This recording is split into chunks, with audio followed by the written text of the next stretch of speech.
So nje bhuti Sipho sicela usitshele ukuthi uzizwa kanjani njengoba bebatholile labantu laba abahlala lana yonke lento ibonakalile ngaphakathi waba nokufakazi bokuthi vele ikhona.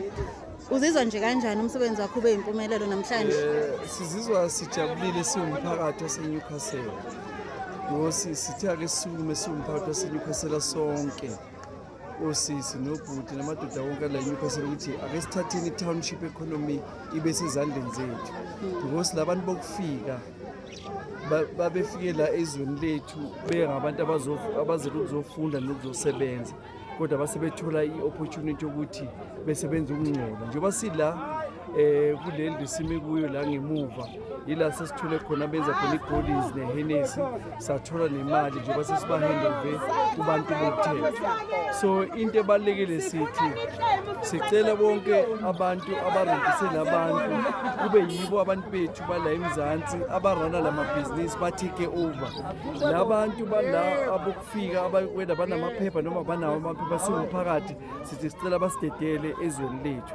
Siyabonga. Manje umphakathi wasesizweni ube nomhlangano weStadium la bekhona namaphoyisa nathi abaphathi be-organizers. Esifuna ukucacisa ukuthi asikho xenophobic kodwa sibona ngathi izwe lethu kancane liyahamba yabo. Iy'toro kudala zayiphatha abantu abamnyama so thina sithi township economy awubeka abantu abamnyama asibalwisi abanamaphepha bakhona behlala but iy'toro ngama-flower shops sithi thina ayibeli abantu abamnyama.